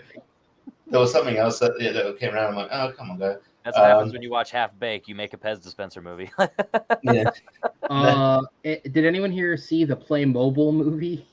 No. Oh, the play. Yeah, I don't think anyone did because it didn't make like. I did. Oh, that's what that's what Lego movie should have been. Starring fan favorites Anya Taylor-Joy and Daniel Radcliffe. All people. Oh no! Oh my god! But yeah, it's fantastic. Yeah, it's like it works at every level, and did not expect this from a Lego movie at all. But I love it. There you go. And Chad, what are your thoughts on the Lego movie? Whoa, are we inside my head right now? It's big. I must be smart. Yeah, like the Lego movie is fantastic. It's just like it's one of those like when the Social Network, before the Social Network came out, it was like, oh, the Facebook movie, what the hell is that going to be about? That's going to be weird. Same thing with the Lego movie. I'm not saying the Lego movie is at the same level personally as the Social Network, but the Lego movie is a great movie. Came out and it like everyone was like, okay, this is real. And it kind of established what was 21 Jump Street before this? Before. Yeah. And 22 was the summer after. So I guess 21 Jump Street kind of like launched them into, their like popularity, but then this was like, oh shit. Yeah, because even Claudia the Chance of Meatballs wasn't like a huge hit. It's like fine, like no one really like loved it, but it was fine. So it's like, oh yeah, sure, they could do animation, but yeah, I know what you mean. Yeah, so I mean, this came around, and this was like, this is the real deal. They took this weird concept and just made it brilliant. So I love Aaron's love for this movie because it is fantastic. I need to revisit this one more because it does have so much great. So this was right when Chris Pratt was on his rise. Yes. Before his kind of like a little bit of a downfall there. But Guardians was that August, the following August. He was like, this was the year for Chris Pratt where everything was awesome. Right. It just kind of created like a franchise that also kind of had a little bit of a downfall, but I think they're mostly good. I haven't seen Ninjago, but people say it's bad. But I really love this movie as well. I don't think it's as good as like Spider-Verse, but yeah, it's not directed by them, and but it hits on every level. It's hilarious, but then it also has that deep emotional thing that, when Aaron brought that back up, that was like, oh my God, it does have that really awesome, like, emotional beat at the end where it's like, you almost kind of think about like these grown men with like their Star Wars toys, and you're just like, you're not going to let your kids play with those, are you? And hey, I just have one question. The kids. I just have one question, Chad. Sure. Are those your Legos? What movie is that from? No Way Home. Richie, what is your the Death Star when it broke? Okay. Yeah. Richie, how many movies? So that was the end of Aaron's list, right? No, that was my 2. I have number 1 left, and then I'm done. I thought that was your 1. Okay, so you have 1 left. Richie, how many do you have left? I've got I'll check. Richie didn't have as many crossovers, so you might have the most. I got a list here. Hang on. I got a couple here. I got 2. You only have 2 left? Yeah. 4. Oh, perfect. All right, Richie, give us one of your last 2. All right. So my number 4, because number 5 was Get Out. Number 4 is Deadpool. I think like Deadpool, it's fantastic. I think Ryan Reynolds obviously born to play this role. I think he's it came in the time before like the Ryan Reynolds. It was before he did the Ryan Reynolds shtick in every fucking movie. But yeah, it was just like it's really great, and just like it was a great redemption from the treatment he had in X-Men Origins, and so just the classic one-liners, but also like the chemistry between like him and Marina Baccarin, fucking I love everything about this movie. It's just I've talked about this movie a lot, but this movie's fantastic. I didn't like Deadpool 2 quite as much, but I still enjoyed it. But yeah, so I'm looking forward to see how they do Deadpool 3. But yeah, like Deadpool 1 was coming out of the gates hot. So yeah, Deadpool. There you go. Chad, what are your thoughts on Deadpool, and do you consider it more of an action movie or more of a romance movie? Definitely more of an action movie personally, but if someone said it's more of a romance, I'd understand. It's also a romance. But yeah, like exactly what Richie said. It does seem like Ryan Reynolds was born to play this role. Just everything, all of his movies, just leading up to this, especially like the comedies, but I guess some of the romance too, right? Yeah, it was just like he campaigned for this, like he got this movie made. He was the driving force behind it. And, he wanted to he wanted redemption for the other Deadpool thing he did. And, he got that redemption in more ways than one. And he brought us this amazing character from the comics. That's the Merc with the mouth. That's just, hilarious and meta and just everything. I can't wait to see the one that he comes out with where he does the whole thing where he kills the Marvel Universe. We have to have that movie. But yeah, Deadpool is just a great, hilarious character, and every movie he does, even Deadpool 2, which might not be as good as the first, but it's still got that character, still got all those jokes, and I love great jokes in movies, and this one has a lot of them. I love that opening sequence and just everything about it.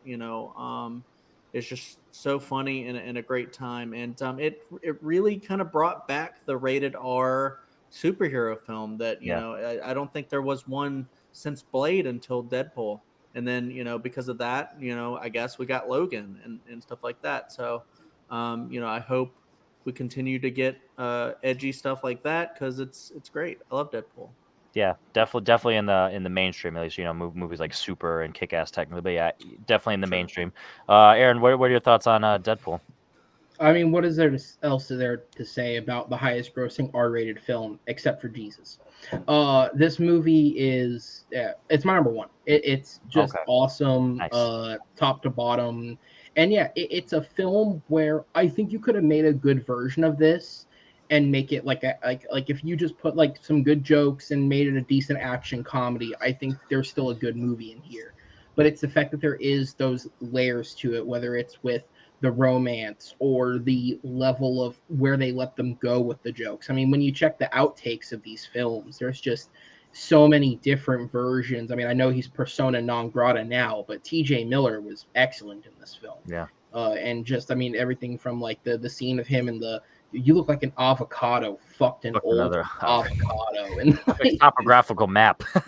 like a topographical map of Utah, like just shit like where does your mind go to come up with something like that? That's fucking. We haven't. The only thing I can think of that's like that is without getting into specifics, but there's a scene in Peacemaker where something like that happens, where it's just like just saying reckless shit. That's just random names spurted off. It's like that's I know exactly what you're thinking. So and you can appreciate stuff like that. So yes, I definitely agree with that, Aaron. Dude, this movie, the humor. I like Ryan Reynolds. The films around him aren't always the best, but I think he does play himself in everything. But I like himself, so I'm happy to see him do it.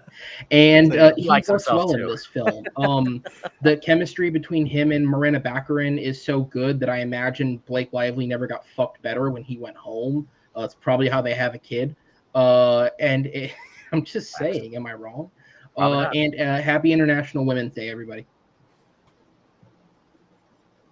That's almost as good as the anal sex scene in Kingsman. So Chad, you have 4 movies left. Give us your next 2. So I kind of wish that silence would have went on a little longer, but yeah. Anyways, my what'd you say? Give us your next 2 since you have the most. He was stuck on the anal. I'll give you my next 2. Deadpool entering him gave him hope. My first of the next 2 is Scream 2022. Okay. Some people call it Scream 5, but it's Scream. And it's I really, really enjoyed this movie. I know everyone has their own Scream ranking. Most people have the original Scream at number 1, which it should be. But 5. But yeah. But the 5 is the first 2 Screams will probably never be top for me, but this one definitely pushes it, and it kind of takes it, and it's like super respectful to the legacy characters and the legacy franchise, but then it's like making its own case for this is going to be the future of Scream, and we have plans to continue Scream. And I think that's amazing because it's made by Radio Silence, who did Ready or Not. And that's also a freaking great horror movie. And I think they just really crushed it with Scream 2022. And I loved all the new characters pretty much. Jenna Ortega's great. What's his face from The Boys? Help me out, Jack. Jack Quaid. Quaid is really great in it. No spoilers for anything of the movie, because you should totally check it out. It's got a lot of great twists, a lot of really fun sequences, and it's brutal. This one is maybe one of the most brutal Scream movies, and it doesn't hit top Scream for me, but it upon rewatch maybe it might slowly creep up. I like it definitely more than Scream 3. But yeah, it's definitely in there in the canon of Scream, and I love it. There you go. And what is your next one? And then my next one is probably another just like Get Out, one of the greatest horror movies ever made, in my opinion, because of the themes that it tackles and just the way it's directed, and I can't the way this director has come from kind of the bottom to being one of the most exciting, interesting directors ever now for me is Lee Winnell's The Invisible Man. Fucking I freaking adored this movie. I've seen it a few times now, and just every single time it's so creepy, it's so scary, even when the things that aren't happening in it. Wrong one. Thanks for reminding us. Even the things when it's not actually happening, just because you have an invisible man out there somewhere, the silences are just so scary, and it just really kind of takes this feeling of perpetual fear of domestic abuse, and just that abuse that just stays with you even after the abuser is gone. And just that scars that you can't actually see are still there. And it really captures that with the direction, Elizabeth Moss's performance, and just Lee Winnell. That dude just really knows how to move the camera. you know, and he just excites me more than like a lot of different directors. So I just freaking love this movie. I really wish Elizabeth Moss would have gotten an Oscar nom, and I really wish this movie would have got a Best Picture nom because I really think it's deserving. There you go. Aaron, thoughts on Scream? Chad 5 was making and The Invisible Man. Chad was making a lot of incredible points about The Invisible Man. I feel bad for laughing, but Henry was figuring out slowly that StreamYard won't just display spaces, which was incredible to watch live. So there was this bit I talked about earlier about how I don't see horror films in theaters. So I'm sure I'll enjoy Scream 5 when I see it in like 2 months when it's out on. Glad I didn't spoil it. I know who kills it. I have a teenage sister. I know who, but I don't care. I knew Han Solo died when I saw Force Awakens. Nothing bothers me. Whoa! No, I'm just kidding. No, that'd be the biggest shock of the night. No, I agree with you. The Invisible Man's really cool. It was in contention to make the lower end of my list, but I did cut it because I wanted to bring up How to Train Your Dragon, and I already had Get Out on the list. And as someone who's not a big horror guy, Invisible Man is absolutely an excellent film. Yeah, Elizabeth Moss is really good. And I think, to me, the biggest win with that film is because I remember when they were doing like the Dark Universe and they announced that Johnny Depp would be the Invisible Man. And to me, it was just this weird, like, this feels like, because like The Mummy sucked, but The Mummy's whole thing was like, it was trying to find ways to not make it realistic, but make it grounded. Yeah. Like trying to almost bring a sense of world to this. And I just didn't think The Invisible Man was something that you could do that with.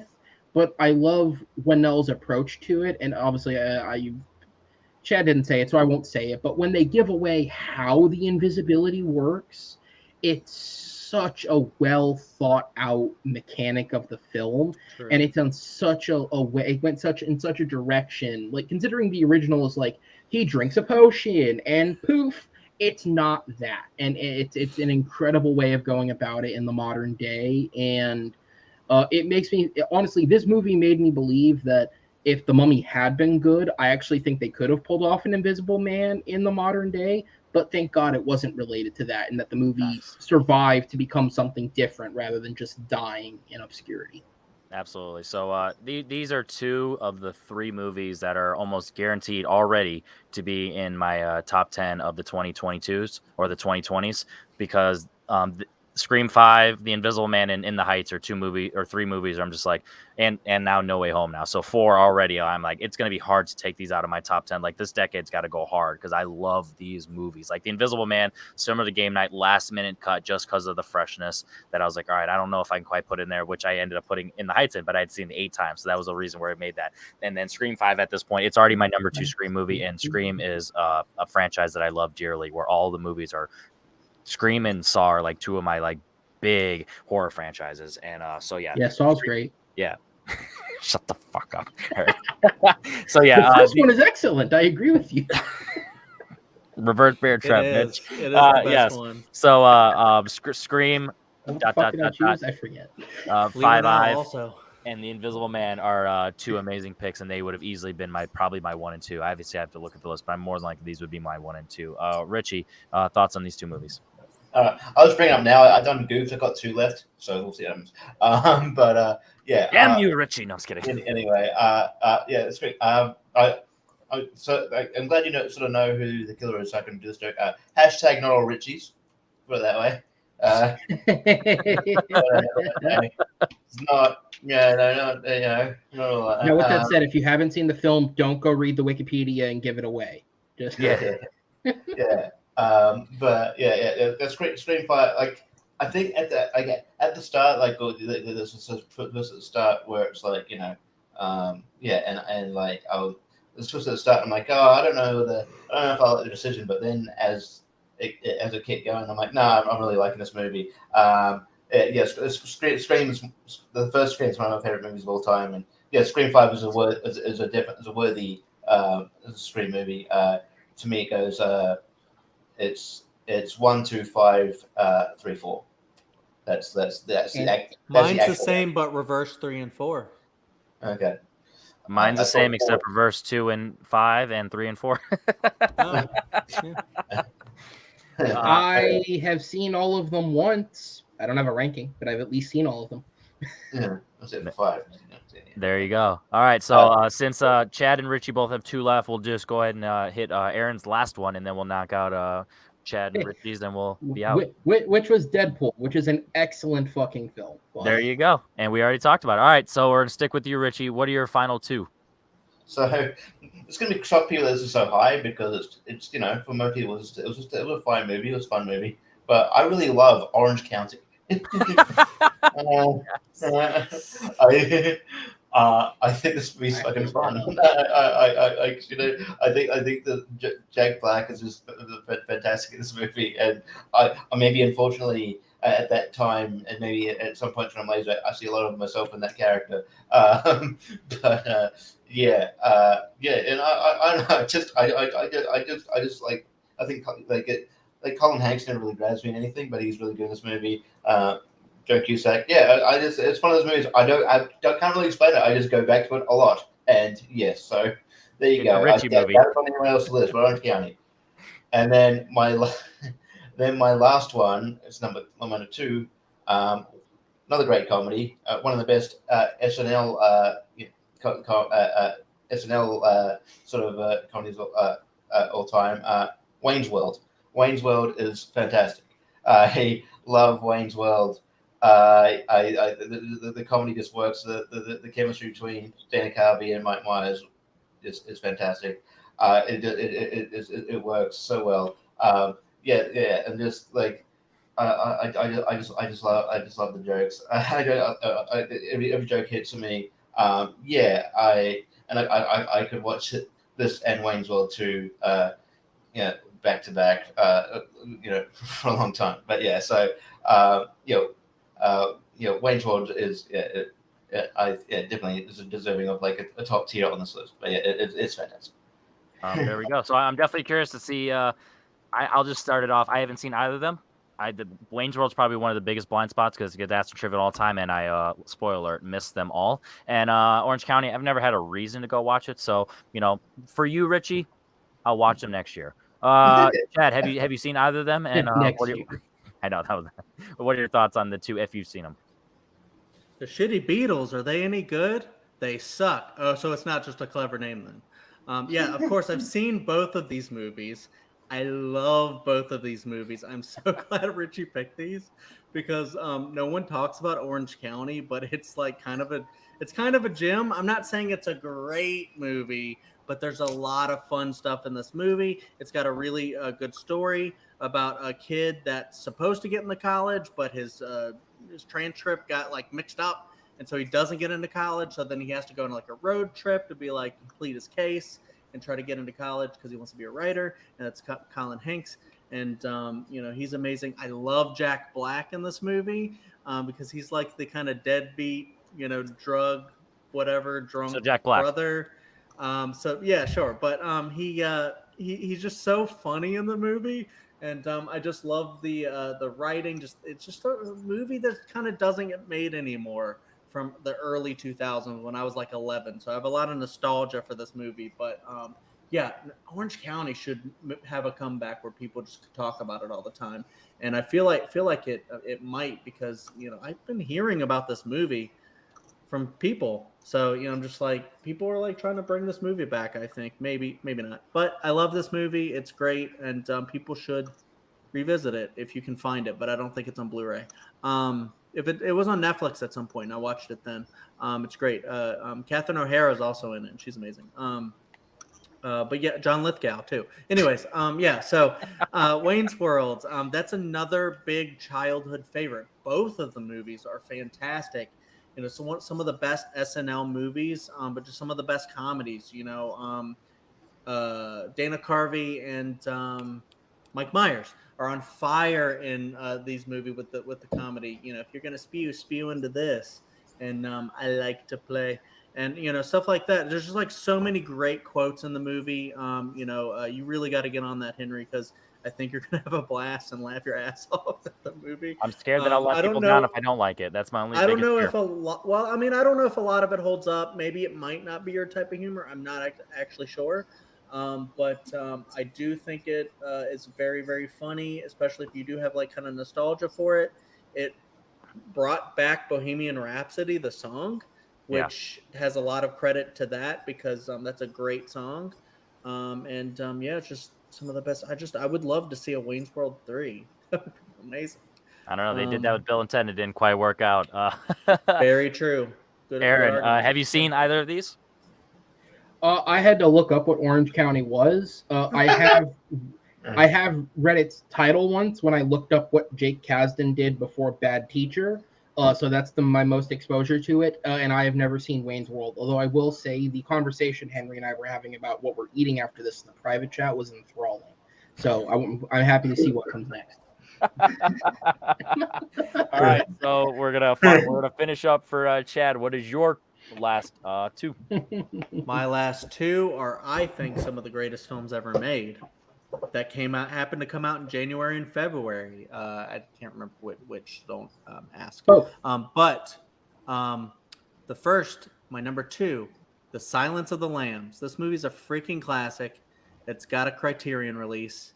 It's amazing. I actually own it on Blu-ray and Criterion. This movie is just kind of like one of those perfect movies. I mean, it won so many awards. It won Best Picture as like a great horror thriller, kind of like, making it like, horror kind of prestige again, from back in the day with the Exorcist and stuff like that. And then Get Out was the next one that kind of, so that's why both of those are on my list. Fantastic film, great performances. It's just like some of the greatest scenes in like cinema history between Jodie Foster and Anthony Hopkins.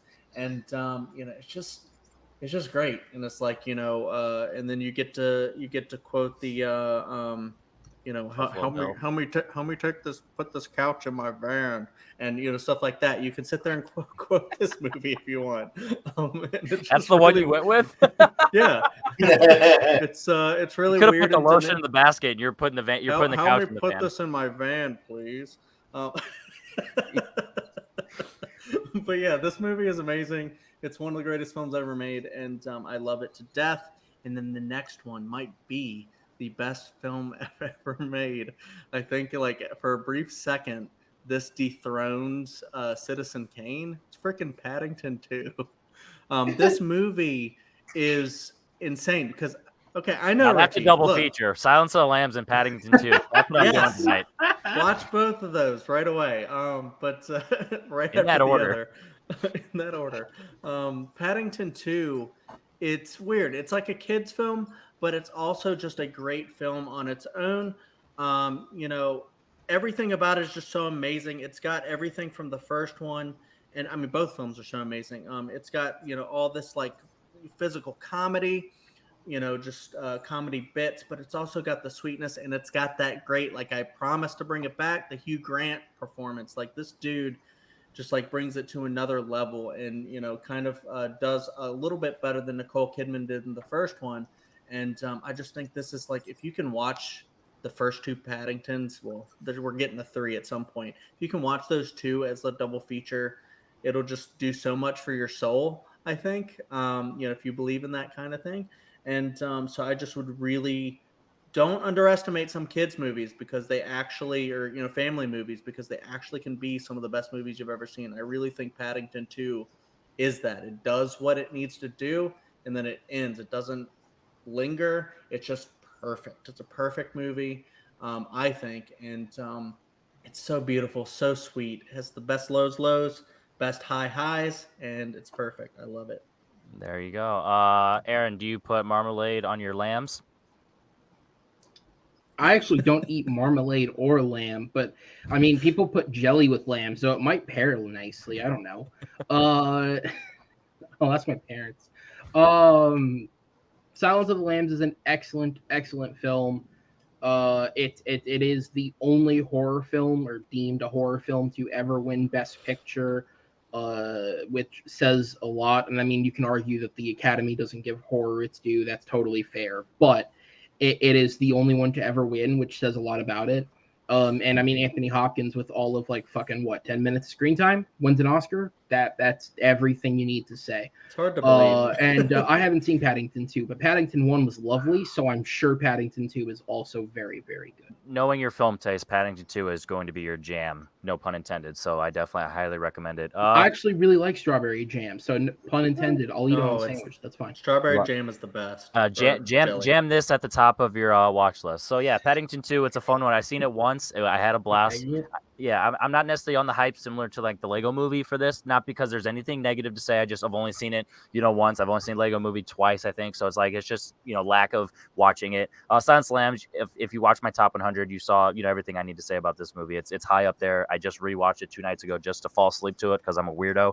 And this is a blast. So Richie, do you put the lotion in the basket? If not, you get the hose again. I like the hose. I don't know. Yeah, that's why you were swiping on Facebook dating the other day. You want the hose. I was, okay. Have a better conversation, a more enthralling conversation, or maybe we wouldn't. Anyway, cool. Thanks, Phil. Man. That one's for the people that if you watch 2 hours in, you earned that joke. So that was for the real viewers right there. That's go ahead, Richie. What do I got to skip to the 2 hour mark on? Okay.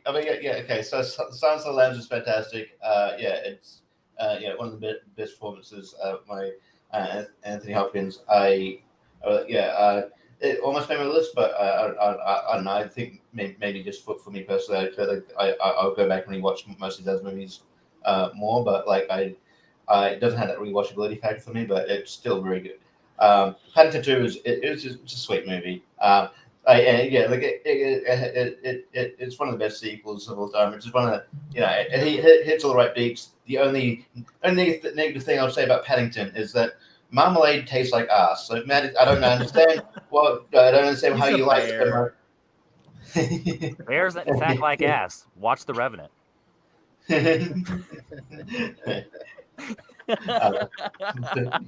Revenant, the unofficial Paddington sequel. That's how Paddington was born. All right, so with that said, my name is Henry Confidential. Shout out to Richie, Chad, and Aaron.